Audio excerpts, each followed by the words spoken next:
Selamat pagi, perkenalkan nama saya Lina Parvita, guru mata pelajaran Bahasa Indonesia SMA Negeri 2 Magelang, sekaligus mahasiswa pendidikan profesi guru dalam jabatan kategori 1 gelombang 2 Universitas Negeri Semarang dengan NIM 21010221998 dan nomor peserta 2015027740045 akan melaksanakan uji kinerja praktik pengalaman lapangan dengan materi mengembangkan teks eksposisi. Terima kasih. Selamat pagi untuk seluruh siswa. Selamat pagi, Bu. Mulai pembelajaran hari ini kita laksanakan doa terlebih dahulu. Untuk ketua kelas, Mbak Risma, Ibu persilahkan untuk memulai. Duduk siap, gerak. Berdoa, mulai. Bismillahirrahmanirrahim. Raditu billahi rabba wa bil islami dina wa bil muhammadin nabiyya wa rasulah. Rabbi zidni ilma warzuqni fahma. Amin. Sehat semuanya? Alhamdulillah, luar biasa, subhanallah. Terima kasih. Nah, anak-anak, di pagi yang cerah ini kita bersua kembali, bersama-sama kembali kita akan belajar tentang suatu hal materi yang baru, tetapi tetap sudah kalian ketahui, sudah kalian pelajari bersama. Namun, untuk mengetahui kehadiran seluruh siswa, Ibu presensi terlebih dahulu ya, seperti biasanya. Mulai dari absen pertama terlebih dahulu. Mas Ahmad Latif hadir, Mas Alif. Kita lanjutkan, Mbak Anissa. Oh ya, Mbak Anissa hari ini tidak hadir karena mau periksa dahulu ke puskesmas ini. Absen terakhir, Mbak Fania. Hadir semuanya. Sehat-sehat bersama. Pagi yang cerah ini kita akan melanjutkan materi selanjutnya, yaitu tentang teks eksposisi, khususnya yaitu tentang capaian pembelajaran. Nanti akan kita bersama menelaah bagaimana mengembangkan sebuah teks eksposisi. Ya, teks eksposisi yang sudah kita pelajari pada pertemuan selanjutnya, tentunya masih ingat eksposisi. Apa itu eksposisi? Boleh berpendapat? Teks eksposisi itu teks yang menceritakan sesuatu, Bu. Menceritakan sesuatu. Mungkin sesuatunya lebih dekat, tapi kata menceritakannya kurang tepat. Bukan menceritakan, kata kuncinya. Ayo, ingat. Betul, menjelaskan tentang suatu peristiwa. Untuk teks eksposisi kalian saat ini nanti akan kita lakukan bersama dengan tujuan pembelajaran dapat. Saya cermati bersama. Tujuan yang pertama, nanti kita akan mengidentifikasi gagasan-gagasan pokok yang kalian temukan dari sebuah teks eksposisi. Langkah pertama, mengidentifikasi. Tujuan selanjutnya, setelah mengidentifikasi, kalian akan menganalisis gagasan-gagasan pokok dari teks eksposisi itu secara kritis. Di mana letak gagasan pokoknya? Apakah di awal, apakah di akhir, atau merupakan satu kesatuan? Yang ketiga, selanjutnya nanti kalian semua siswa dapat menginterpretasi informasi untuk mengungkapkan koherensi dalam gagasan-gagasan pokok dari teks eksposisi. Koherensinya, hubungannya, keruntutannya, runtut, urut atau tidak. Dan yang keempat, setelah mengidentifikasi, menganalisis, menginterpretasi, memahami secara keseluruhan, kalian akan menyajikan kembali gagasan-gagasan pokok tersebut dalam sebuah teks eksposisi yang utuh dan lengkap. Coba kita telaah terlebih dahulu peristiwa yang mungkin kalian rasakan dalam 3 hari belakang. Peristiwa apa yang terjadi? Gempa bumi. Di mana Mbak Rusmawati? Gempa bumi ininya? Sudah melihat beritanya belum? Di Pacitan, oh, ya di Pacitan. Tapi terasa ya di tempat kita? Terasa sekali. Ada yang mengetahui berapa skala Richter? 6 skala Richter. Peristiwa yang terjadi karena ulah manusia atau karena alam? Alam, gitulah.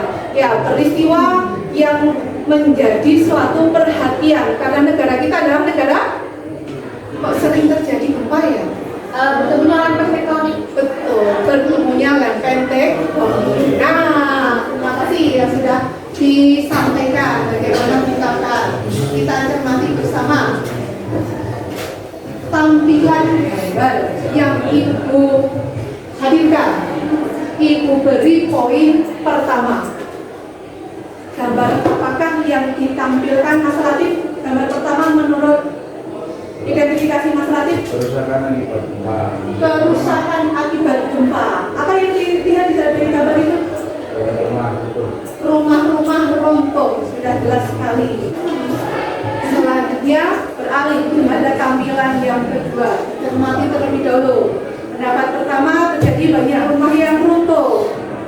Gambar berikutnya, Ibu beri poin nomor 2. Apa yang ditangkap oleh Mas Abiu dari deskripsi gambar tersebut?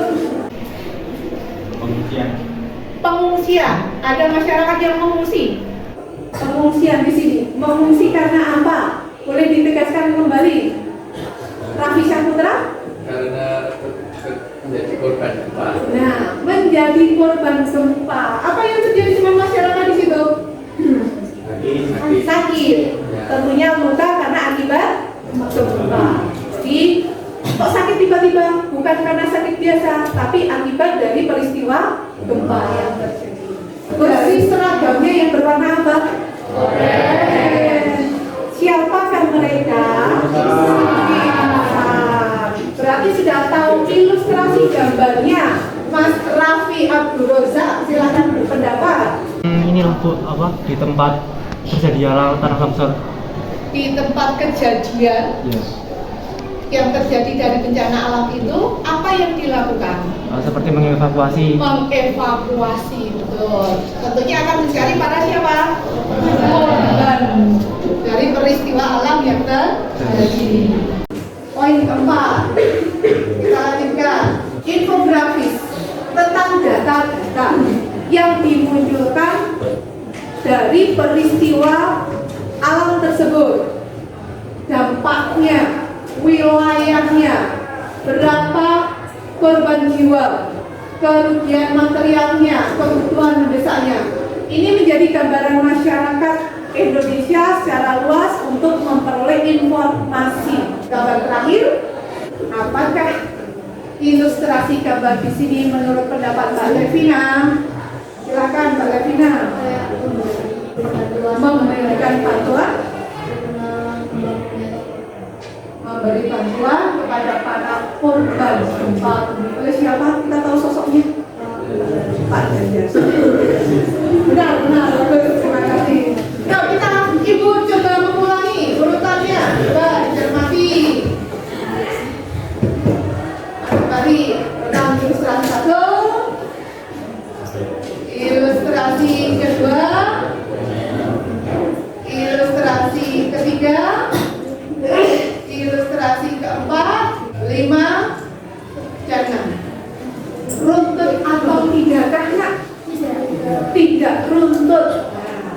Padahal untuk mengungkapkan sebuah argumen dalam sebuah teks eksposisi, kita harus urut. Tepat Mbak Risma, tepat anak-anak semuanya harus urut. Nomor 1, seharusnya mana terlebih dahulu? Urutan keberapa? 4. Tepat Mas Anur, urutan 4. Terjadi terlebih dahulu. Akan langsung disampaikan oleh instansi yang harus menyampaikan berapa kekuatannya. Setelah itu terjadi gempa. Urutan keberapa? Pertama. Selanjutnya 4, 1, 3. Dilakukan evakuasi seperti pendapat Mas Raffi. Nah, evakuasi oleh tim SAR. Selanjutnya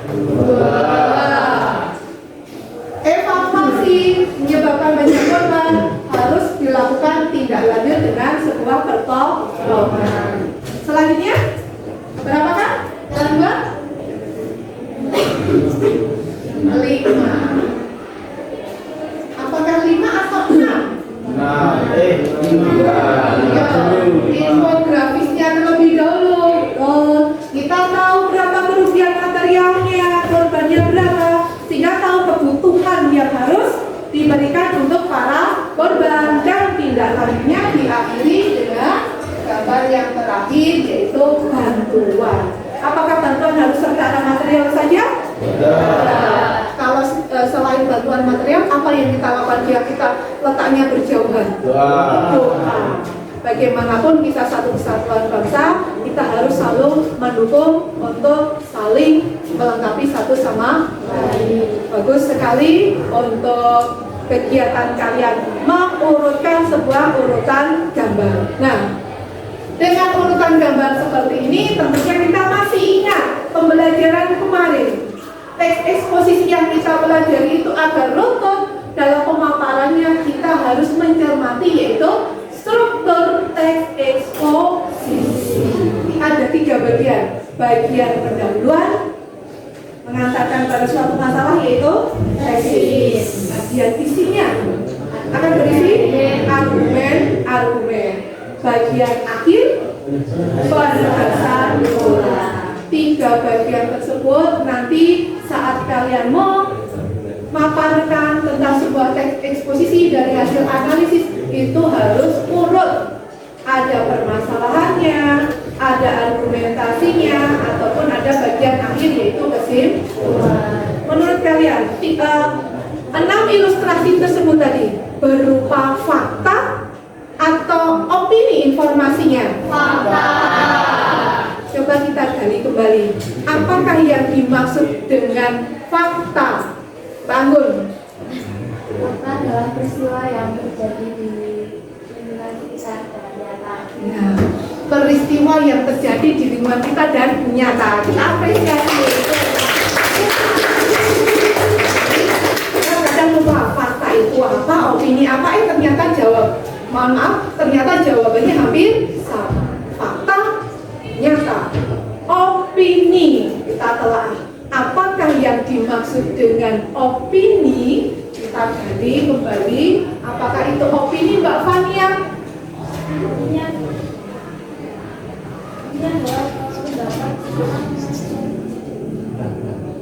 Opini adalah Orang menilai sesuatu tersebut.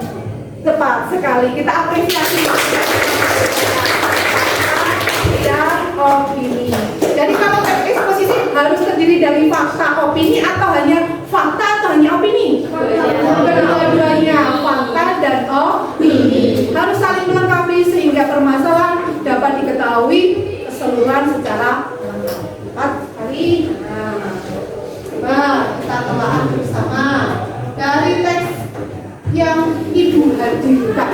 Di sini ada fakta di dalam teks, dan di dalam teks juga ada opini. Di kalimat keberapa kalimat fakta itu hadir? Kalimat berapa? Kalimat kedua. Penyebabnya pelepasan energi secara tiba-tiba sehingga menimbulkan gelombang seismik. Oh, kalimat ketiga, gempa bumi yang terjadi di suatu daerah seperti Ciaritun dapat disebut sebagai gempa seisme. Ya, tentunya sudah melalui sebuah penelitian. Oh, sedangkan kalimat opini di paragraf 1 ada 3, 4 betul Mas Anur. Namun apresiasi Mas Anur.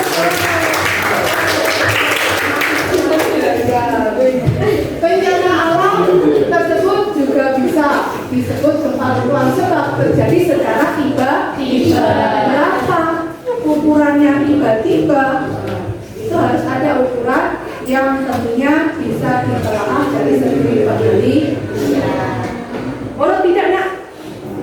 Urut atau tidak? Urut sistematis. Cermati paragraf berapakah yang termasuk bagian tesis, paragraf berapakah yang termasuk bagian struktur argumen-argumen, dan terakhir paragraf berapakah yang termasuk bagian penegasan ulang atau interpretasi.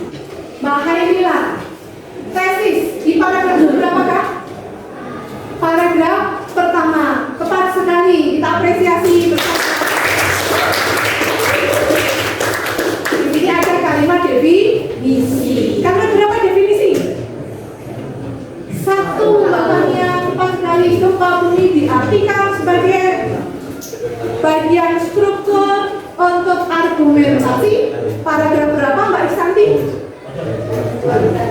Paragraf 2 dan 3 pasti ada unsur kausalitas atau merujuk pada O4. Sedangkan paragraf terakhir termasuk struktur bagian apakah Mbak Nasla? Bagian penegasan ulang. Coba kita telaah, benarkah jawaban semua siswa yang sudah berpendapat? Ya, tepat sekali. Terima kasih semangatnya, berarti masih ingat tentang struktur dan juga tentang kaidah kebahasaan. Kaidah kebahasaan satu yang masih dipahami kemarin sudah diingat, satu saja. Betul. Selanjutnya apa lagi? Kalimat definisi. Kalimat yang berkelas kata verbal. Nomina. Apalagi konjungsi temporal. Bagaimana runtutan peristiwa itu terjadi. Untuk itu pada kesempatan ini kita sudah menelaah dengan adanya ilustrasi, menelaah tentang struktur pada pembelajaran berikutnya dan kaidah. Kita saat ini akan belajar mengembangkan teks eksposisi. Ibu akan membuat kelompok. Semangat!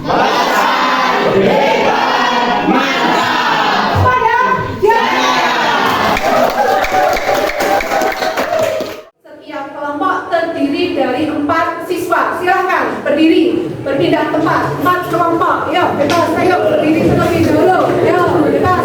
Menentukan kelompok kalian. Silahkan. Anak-anak bisa mencermati dahulu, tepat.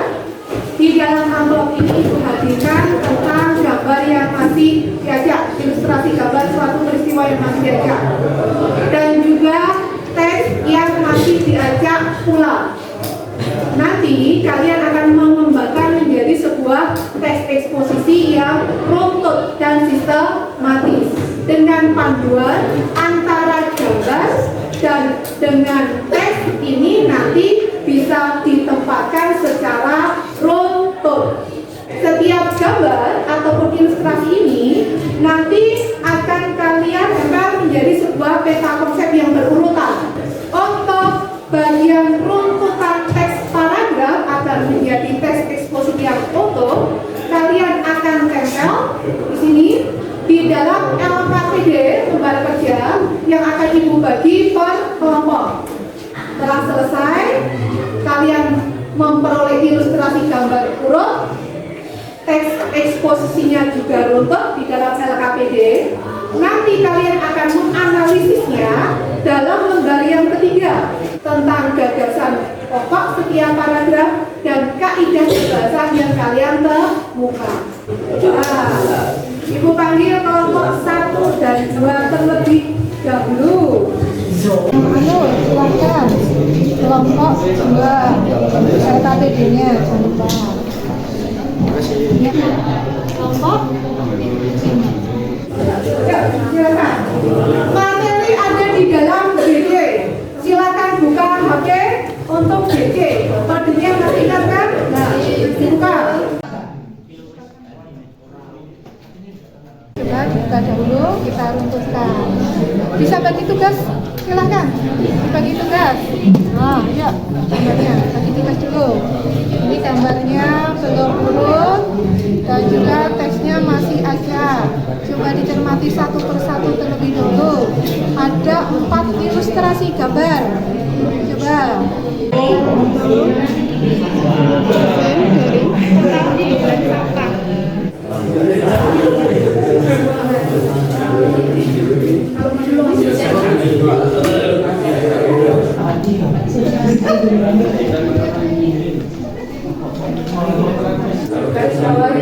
Gagasan pokok jangan lupa digaris bawahi. Persiapan semuanya siap ya? Siapa yang sudah siap terlebih dahulu? Ya, Mbak Risma. Silakan kelompok Mbak Risma.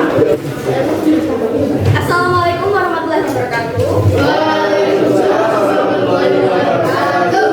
Kami dari kelompok 8, kelompok terakhir sendiri, akan mempresentasikan tugas menelaah teks eksposisi yang sudah diberikan Ferdina selaku guru bahasa Indonesia. Perkenalkan satu persatu. Ya, sebelum itu kami ingin memperkenalkan diri terlebih dahulu. Saya Rasida Wardani, nomor absen 32.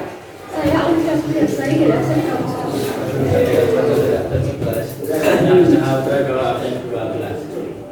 Ya, langsung saja. Kami di sini akan menelaah teks eksposisi yang berjudul Daur Ulang Sampah. Di sini gambar pertama adalah secara garis besar ini menunjukkan bahwa sampah menjadi momok mengerikan di berbagai belahan dunia. Masa kini sampah menjadi masalah yang besar di berbagai negara, salah satunya Indonesia. Sampah merupakan hasil buangan yang dihasilkan dari suatu proses produksi baik domestik maupun industri. Berbagai produk penggunaan botol plastik, kantong plastik, dan sampah yang tak terurai lainnya membuat hubungan yang mengerikan. Fenomena tersebut terjadi hampir di seluruh negara di dunia ini. Kemudian, gambar yang kedua, sampah terdapat di mana-mana. Berdasarkan riset yang dilakukan oleh Jambek tahun 2015, total sampah plastik yang disumbang Indonesia mencapai 3,22 juta metrik ton atau 10% dari total timbunan sampah. Padahal kita tahu sendiri bahwa untuk mengurai sampah plastik diperlukan waktu yang sangat lama, bahkan ratusan tahun. Proses itu terjadi karena bergantung pada ketebalan dan bahan campurannya untuk membuat sampah plastik benar-benar terurai. Akibatnya, permasalahan sampah tersebut ikut menambah beban lingkungan sehingga akan mencemari tanah dan air tanah. Kemudian, gambar nomor 3, tumpukan sampah mengakibatkan berbagai macam penyakit. Selain itu, penumpukan sampah tidak hanya merusak kelestarian lingkungan, tapi juga mengganggu kesehatan masyarakat. Pencemarannya melalui udara, air, tanah, maupun organisme lain dapat menimbulkan penyakit yang menimbulkan efek pada kesehatan manusia. Akibatnya, muncul berbagai penyakit masuk ke tubuh dan sangat mungkin terakumulasi dalam tubuh manusia. Lalu gambar yang terakhir ada ini. Sampah dapat ditanggulangi dengan program daur ulang. Berbagai permasalahan sampah tersebut harus segera ditindaklanjuti agar tidak berlarut-larut dan semakin menimbulkan permasalahan yang kompleks. Jika kita ingin lingkungan alam terbebas dari sampah, selalu bersih dan sehat, tentunya harus kreatif untuk dapat mendaur ulang sampah. Oleh karena itu, menjadi tantangan besar bagi pemerintah dan masyarakat untuk menerapkan program daur ulang sampah agar bisa menjadi produk yang lebih berharga. Tentunya peran pemerintah dan juga masyarakat awam seperti kita harus seimbang. Tidak hanya salah satu yang berperan penting dalam menanggulangi mengerikan sampah ini ya. Salah satu cara yang dapat dilakukan oleh pelajar seperti kita, masyarakat awam, adalah dengan menerapkan program 3R. Tentunya teman-teman di sini sudah pada tahu program 3R itu apa? Sudah tahu? Reduce, reuse, recycle. Benar sekali Mbak Lisa. Reduce itu adalah mengurangi. Contoh kegiatan reduce adalah menggunakan botol yang bisa diisi ulang daripada membeli yang kemasan plastik. Mencetak pada kertas bolak-balik tidak hanya satu sisi. Ketika berbelanja membawa tas sendiri yang bisa digunakan berulang kali. Begitupun reuse, yaitu menggunakan kembali. Contohnya menggunakan sapu tangan daripada menggunakan tisu, menggunakan tas belanja dari kain daripada menggunakan kantong plastik. Hal ini juga dapat kita terapkan tidak hanya untuk mengurangi sampah, juga untuk mengurangi budget kita dalam melakukan konsumsi. Yang terakhir adalah recycle, yaitu mendaur ulang itu sendiri, seperti mendaur ulang botol plastik menjadi pot bunga, bungkus deterjen menjadi tas, dan bahan-bahan organik lain diubah menjadi kerajinan yang memiliki nilai fungsi dan guna untuk kita semua.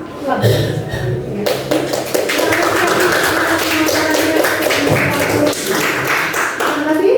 Kita lanjutkan, tentunya ada tanggapan dari kelompok lain. Wah, dari tanggapan mata Mbak Lisa begitu cermatnya. Nah, pasti ingin menanggapi apa yang sudah dipaparkan oleh kelompok 8. Silakan, Ibu persilakan Mbak Lisa untuk menanggapi. Saya Lisa Putri Permetasari, mewakili dari kelompok saya, kelompok 4. Tanggapan saya dari teks eksposisi yang telah disusun oleh kelompok 8 tentang sampah itu menurut saya sudah sangat tepat.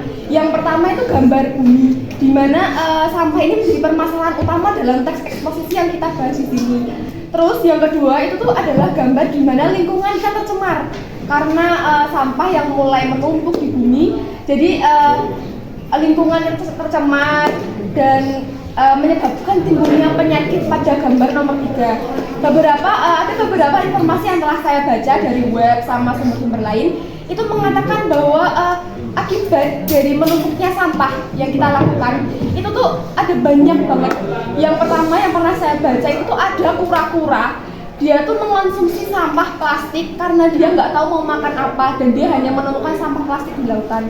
Terus yang terakhir itu gambar nomor 4 adalah cara penanggulangan sampah yang menjadi momok masalah di dunia, yaitu adalah dengan adanya kesadaran kita untuk mengolah sampah, terus adanya kesadaran kita untuk membuang sampah pada tempatnya, itu juga menjadi solusi penanganan kita terhadap sampah yang ada. Kesadaran itu dimulai dari kita sendiri. Kalau kita nggak mulai dari kita sendiri, itu dimulai dari siapa gitu. Jadi terima kasih. Sekian tanggapan dari saya, semoga menjadi kesadaran bagi teman-teman. Terima kasih. Terima kasih apa yang disampaikan oleh kelompok Mbak Radita mampu ditegaskan secara tegas oleh kelompok 4. Mbak Lisa, terima kasih. Kita apresiasi bersama pemaparan dari pengembangan teks sisi. Yang ini Cukup sekian pemaparan dari kelompok kami. Terima kasih juga atas tanggapan dari teman-teman. Kami akhiri. Wassalamualaikum warahmatullahi wabarakatuh. Waalaikumsalam warahmatullahi wabarakatuh.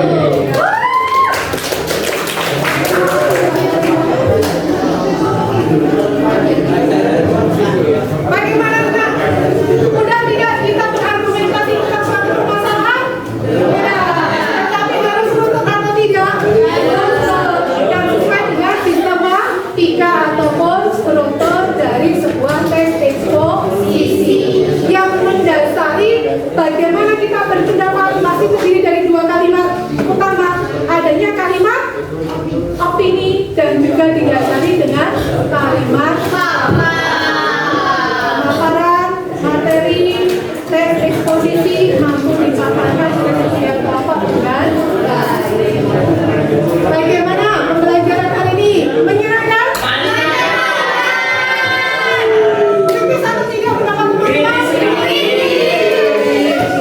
Baiklah anak-anak, sebelum kita akhiri, jangan lupa sekarang di foto, Ibu beri waktu 1 menit, foto kirim ke GJ. Yuk, silakan, hasil pekerjaan masing-masing. Cerita? Ya difoto. Semuanya sudah nak? Terima kasih. Untuk selanjutnya, pertemuan berikutnya kita akan menulis teks eksposisi. Ibu berikan 1 topik, yaitu harus kalian cermati lingkungan sekolah kalian, nanti akan kalian kembangkan menjadi sebuah teks eksposisi berdasarkan struktur dan kaidahnya. Tema secara umum, cintailah lingkungan sekolah. Kalian bisa mencermati tema tersebut. Pertemuan berikutnya kita akan menulis bersama.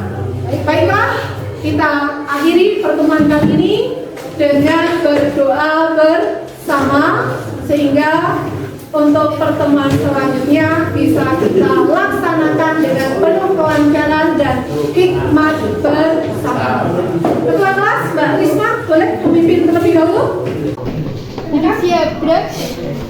Berdoa mulai. Bismillahirrahmanirrahim. Allahumma arina haqqa warzuqna ittiba'ahu wa arina batila warzuqna ijtinaba. Amin. Terima kasih atas pertemuan pembelajaran kali ini. Dengan semangat kita